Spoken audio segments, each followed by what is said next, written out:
Эфир Абхазского телевидения продолжает русская служба новостей. Здравствуйте. В студии Алиса Шамба. И в начале выпуска коротко о главных темах минувшего дня. Первый юбилей специальному отряду быстрого реагирования МВД Абхазии исполнилось 5 лет. Новый руководитель госаудита. Каха Пертай представлен коллективу контрольной палаты. Горизонты туризма, детский туризм, мастер-классы, последние тренды и практики. Начал работу Международный образовательно-туристический форум.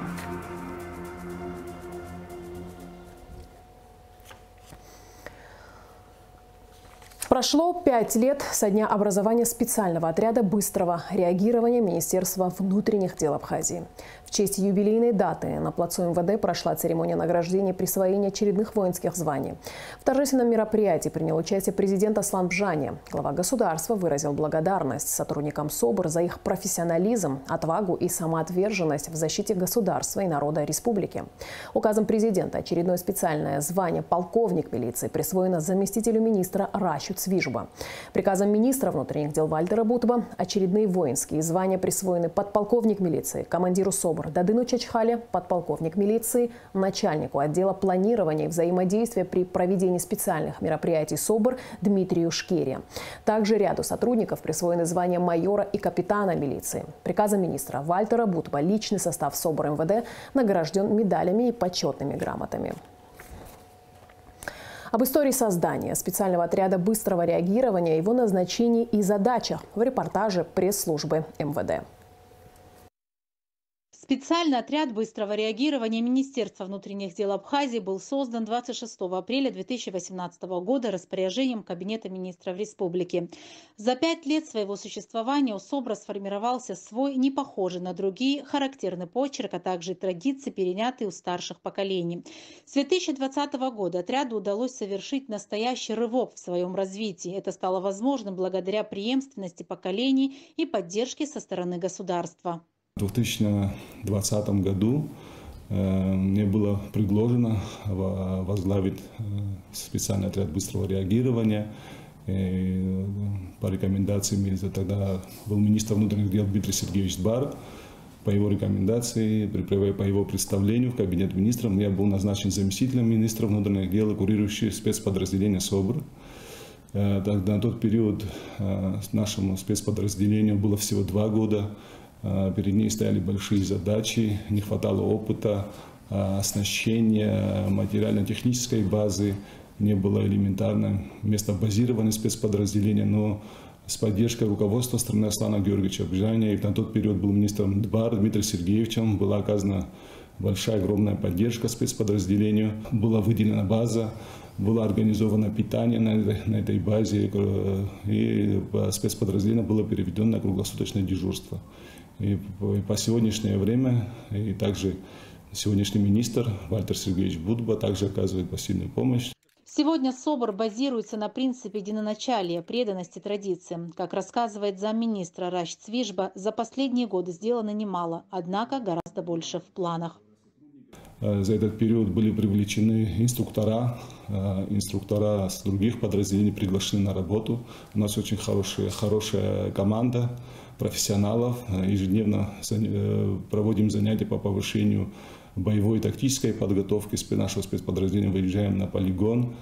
Подготовка сотрудников СОБР имеет свою специфику, отличающую их от других специальных подразделений МВД. В СОБР очень много специалистов по различным направлениям применения, однако взаимозаменяемость поставлена во главу угла.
Акцент подготовки сделан на работу против вооруженного преступника в городской черте, на транспорте и в общественных местах. Свою работу сотрудники выполняют в условиях постоянного риска для жизни, однако осуществлять ее они обязаны незамеченными. Ежедневно соборовцы оттачивают навыки обезоруживания и задержания преступников. Вместе с тем СОБР успешно применялся практически в любых боевых условиях. Большое внимание сотрудников уделяется физической и психологической подготовке, рассказывает нынешний руководитель СОБРа Дадын Чачхали. Основными задачами спецподразделения нашего является силовая поддержка оперативных служб Министерства внутренних дел. Мы занимаемся задержанием особо опасных преступников, людей, находящихся в розыске, а также участвуем в рейдовых мероприятиях, проводимых ГАИ. Основные требования какие? То есть наличие высшего образования обязательно, военного билета, человек должен быть патриотичный, молодой, крепкий, ну и критерий до 28 лет, потому что кадры воспитываются от 3 до 5 лет, потому человек должен быть молодым. И чтобы у него было время для того, чтобы окрепнуть, стать сильным бойцом, чтобы служить своей родине. Ну, мы начинали в 2020 году, мы пришли практически в молодое подразделение, которому было 2 года, которое практически не имело базы, то есть не имело места базирования, не имело определенного оснащения. Автопарк был маленьким.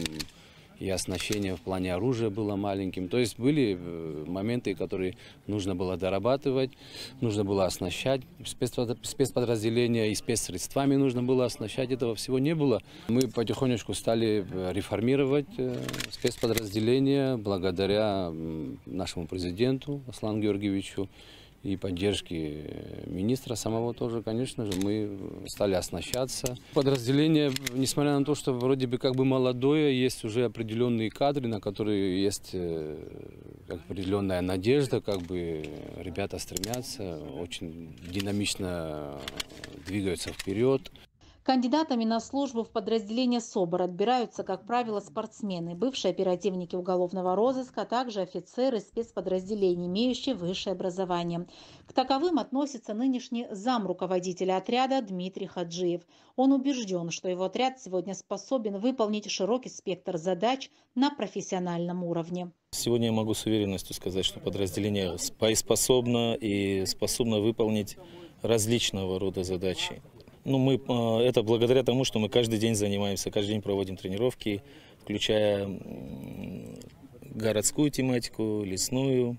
Я думаю, СОБР одно из лучших подразделений в нашей республике. Я думаю, СОБР будет развиваться. И самое главное, дай бог, чтобы поменьше приходилось проводить каких-то практических мероприятий. И пусть в стране будет все хорошо и спокойно. В специальных отрядах быстрого реагирования каждый офицер обладает особыми качествами. Это не только сила, выносливость и отвага, но и умение работать в команде, готовность в трудную минуту оказать помощь и поддержать боевого товарища. Сотрудников спецподразделения отличает высочайший профессионализм, выдержка и решительность. Хочу поздравить личный состав специального отряда Министерства внутренних дел с профессиональным праздником. Это наш первый юбилей, 5-летие мы отмечаем. Желаю вам всем мира, добра, здоровья. Дай Бог, чтобы все поставленные задачи выполнялись вами с честью. И самое главное, без потерь. Вы являетесь лучшими сынами абхазского народа. Вы настоящие патриоты. Я горжусь нашим подразделением. Удачи всем вам. Спасибо за службу. Сегодня практически ни одна из крупномасштабных операций правоохранительных органов не обходится без активного участия сотрудников СОБРа, ведь спецподразделение имеет огромный опыт этой работы. На счету офицеров спецотряда сотни спецопераций. Спустя 5 лет со дня создания можно с уверенностью говорить, что СОБР МВД Абхазии – это элита, которая выполняет поставленные задачи в любых условиях. Специальные отряды быстрого реагирования сохраняют верность традициям и принципам, определившим их особый статус в системе ведомства. Прокуратурой города Сухум возбуждено уголовное дело по факту похищения двоих россиян – Леонида Шоклера и Исмаила Шейха и вымогательства в особо крупном размере. Задержаны 6 подозреваемых: Артур Квиквискири, Адгур Харчилава, Аляс Харчилава, Тимури Алхурба, Адгур Авицба и Алан Ломия. По версии следствия, Шоклера похитили вечером 14 апреля с парковки возле магазина «Сухум-маркет». Мужчину вывезли в село Ачадара Сухумского района. В отношении него применили насилие, опасное для жизни. До 18 апреля Шоклера перевозили с места на место. После того, как похитители получили выкуп в размере $5000 от матери, его освободили. Друга Шоклера, Исмаила Шейха, похитили 19 апреля. Его обманули, вывезли в село Кумгалского района.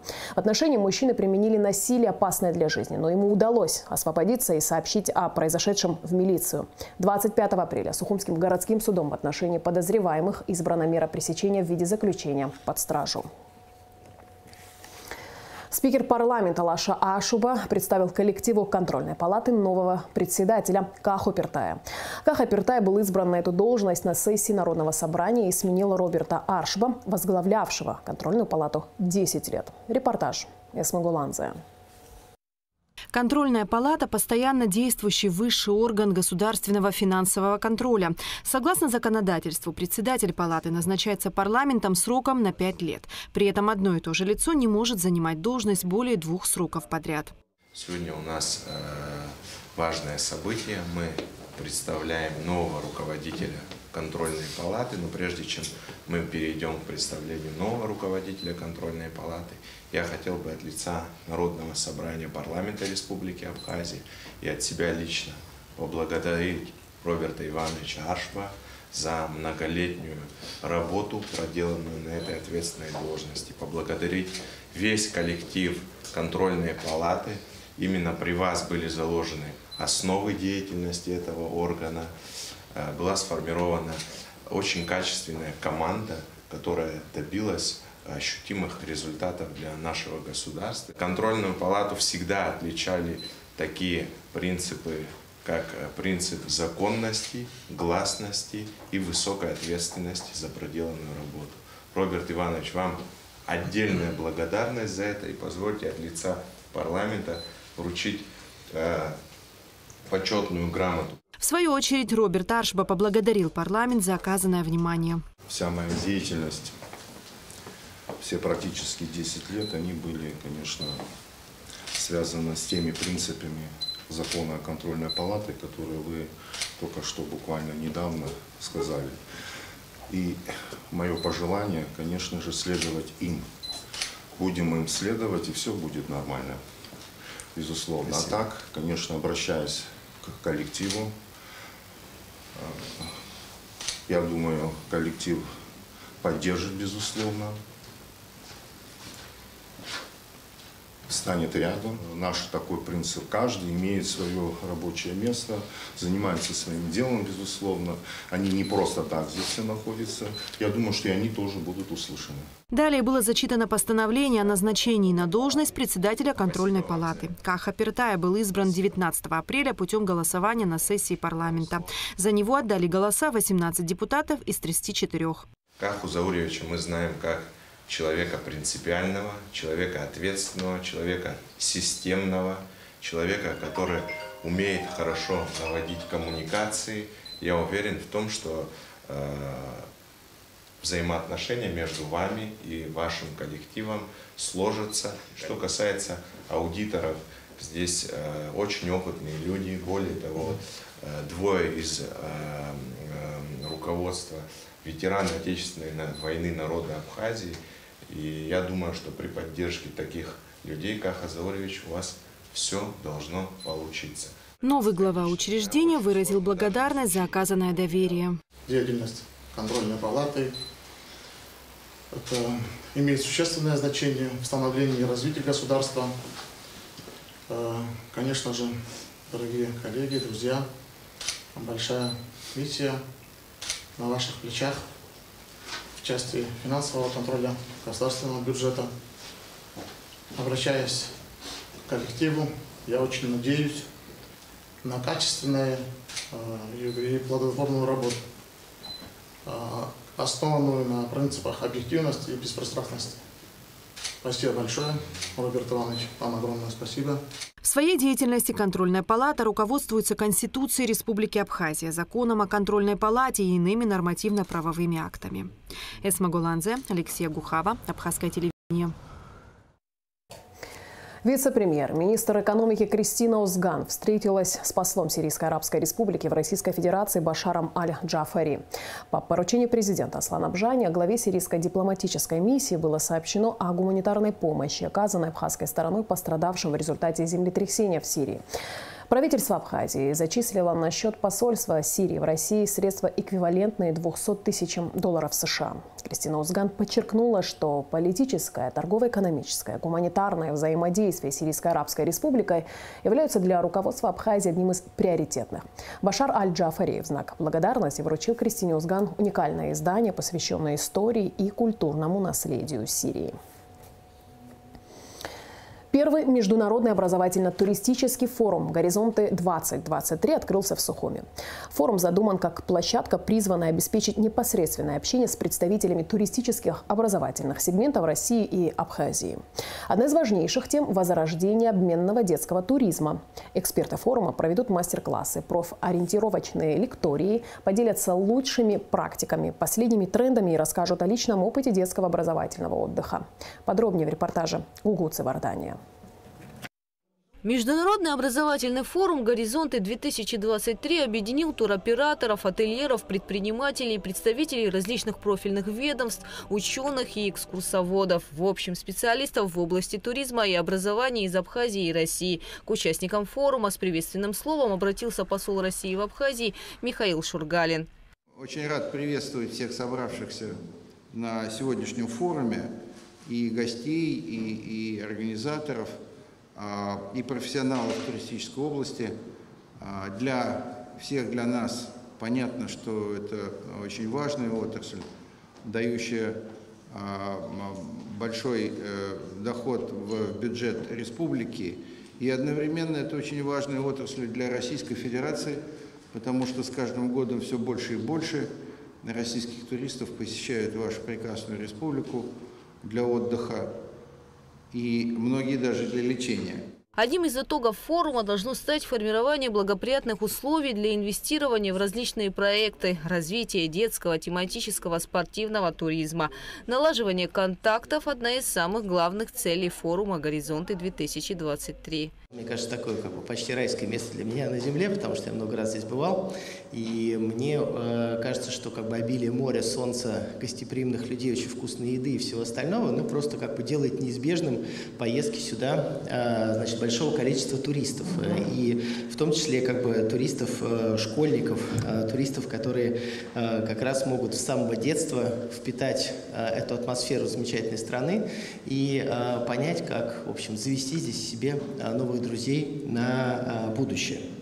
И мне кажется, что как раз такого рода обмены, школьные обмены, привоз сюда подростков и, может быть, студентов, абитуриентов, это все как раз позволяет укрепить контакты между людьми. А нет ничего важнее, чем как раз вот эти самые контакты, потому что политика – это хорошо, дипломатия – очень хорошо, но на самом деле отношения между странами делают вот эти человеческие контакты. Идея провести международный образовательный туристический форум возникла у представителей Россотрудничества, Минтуризма и Министерства просвещения Абхазии. В рамках мероприятия специалисты проведут мастер-классы, круглые столы, лекции, обсудят организацию детского образовательного отдыха. Нас, конечно же, интересовали тематические лагеря, поэтому в рамках этого форума вам будет представлена и программа и IT-направления, такие как мобильные технопарки. Ну а для того, чтобы это не ограничивалось, собственно, только городом Сухумом, мы решили провести это в рамках, я бы не сказал всех городов, но тем не менее и в Гагре, и в Гудауте, и в Сухуме у нас пройдут и тематические площадки, и круглые столы, мастер-классы и для ательеров, и в том числе для ребят профориентационные мероприятия, с тем, чтобы они по-другому, а может быть по-новому посмотрели на профессию, на эту профессию. В этом году намечены планы сотрудничества с Республикой Башкортостан в сфере развития детского оздоровительного отдыха. Совсем недавно когда мы приглашали коллег из Башкирии, министр образования и науки Хажи Найбулат Вакилович посетил образовательное учреждение города Чимчира. Там мы определили базу летнего отдыха для детей из Башкирии. Уже в этом году, этим летом, около 800 человек смогут приехать в республику, отдохнуть и получить новые знания. Конечно же, отдых, как уже подчеркнули мои коллеги, должен быть совмещен с полезными занятиями для детей. Мы этому уделяем особое внимание, потому что все-таки лето должно быть такой средой и временем для развития потенциала ребенка. Мы будем приглашать лучших педагогов, лучших учителей, лучших вожатых на эти мероприятия. Я надеюсь, что этот проект первый с Башкирии будет этому свидетельством. Министр туризма Теймураз Хижба отметил, что в Абхазии всегда рады гостям, подчеркнув, что туристов в стране с каждым годом становится все больше. История туризма не только Абхазии, но и в прошлом Российской империи началась именно с города Гагра, тогда, когда в конце XIX века было принято решение на имперском совете создать курорт, который походил бы на Ниццу и Монте-Карло. И был построен город с нуля, город Гагра. С этого началась туристическая история Абхазии. И, между прочим, хочу отметить, что первые учреждения на юго-западе Абхазии, учреждения просвещения, были построены тоже принцем Александром Петровичем Ольденбургским. То есть здесь мы находим общую грань между туризмом и образованием. Хочу особо поблагодарить руководство Россотрудничества, потому что именно они были инициаторами сегодняшнего форума. Туристическо-образовательный – это больше про туризм или больше про образование? Мы пришли к идее, что это больше про мировоззрение. Говорили о безопасности, главном аспекте хорошего отдыха. И дай Бог, чтобы в нашей стране абхазской мы смогли проявить вот это абхазское гостеприимство. Не на словах, а на деле. Человек нуждается в защите. Когда он приезжает сюда, мы прекрасно знаем исторически, как мы относимся к гостям. А здесь, если гость еще, он тратит какие-то материальные блага, надо обеспечить ему безопасность. И вот самое главное, наше государство должно быть гарантом безопасности этого человека, который приехал сюда к нам. Среди участников форума педагоги, представители управления образования города Сухум и профильных колледжей. Подготовка рабочих кадров в Сухумском государственном колледже ведется по 8 направлениям. Это технические специальности, экономические, гостиничный сервис. Я остановлюсь на последнем. По гостиничному сервису мы готовим менеджеров среднего звена. Наш колледж подготовил по этой специальности с 2014 года. Международный туристический образовательный форум «Горизонты-23» способствует установлению дружеских отношений между учащимися образовательных школ города Сухум и городами России. Молодежная культура интернациональна, желание общаться выше языковых преград в государственных границ. Язык спорта, туризма, искусства близок и понятен молодежи наших стран. По словам Тарки, установление и развитие международных контактов – одно из важнейших направлений деятельности управления образования. Работа в этой сфере строится на основании партнерских отношений между администрацией Сухума и городами-побратимами Краснодаром, Нижним Новгородом, Тамбовом, Брянском, Казанью. В первый день форума участники обсудили реализацию программы гражданско-патриотического и молодежного туризма. Говорили о трендах, о новых маркетинговых инструментах, об истории детского отдыха и перспективе его развития в Абхазии и о многом другом. Международный образовательный форум «Горизонты-2023» завершится 28 апреля. Следующие 2 дня эксперты будут проводить профориентационные лекции и мастер-классы для экскурсоводов и учащихся школ. Гугу Цавардани, Алексей Баструков, Абхазское телевидение. Международная акция «Георгиевская ленточка» началась в Абхазии. Она продлится до 9 мая. Акцию проводят представительства Россотрудничества и Государственный музей боевой славы. Символ победы передадут в районы республики. Ленты также будут раздавать сотрудники милиции на стационарных постах ГАИ. Дегустационная комиссия 2-го национального конкурса абхазских вин начала работу. Всего к конкурсной дегустации допущено 24 образца. Эксперты оценят цвет, чистоту, прозрачность, интенсивность, качество, послевкусие и гармонию вина. Все образцы маскированы, дегустация проходит анонимно. Специалистов просят пробовать в тишине и не обсуждать вкус с другими. Золото заслуживает вино, набравшее больше 82 баллов. Национальный конкурс абхазских вин впервые прошел в прошлом году. Его цель – поддержка местных частных производителей и улучшение качества вина, производимого в Абхазии. Организатор конкурса – компания «Вина и воды». В Гагре продолжают погибать собаки. Местные жители полагают, что кто-то намеренно травит животных. Зоозащитники полагают, что заинтересованные лица таким образом готовятся к курортному сезону.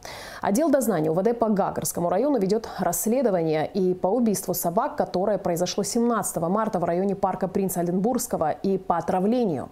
В настоящее время участковые работают по сбору первичного материала. Наша съемочная группа побывала в Гагаре и попыталась выяснить подробности происшествия и, конечно же, встретилась не только с руководством администрации, но и с ветеранами, зоозащитниками и горожанами.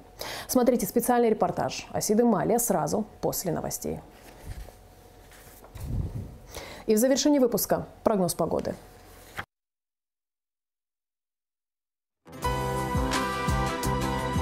По сообщению гидрометцентра, в четверг, 27 апреля, на территории Абхазии ожидается переменная облачность, со второй половины дня дождь, гроза. Температура воздуха ночью плюс 12-17, днем 20-25.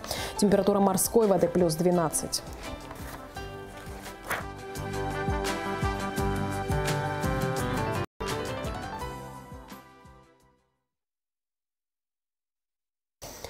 На этом наш выпуск завершен. Я с вами прощаюсь. Абхазское телевидение продолжает свою работу.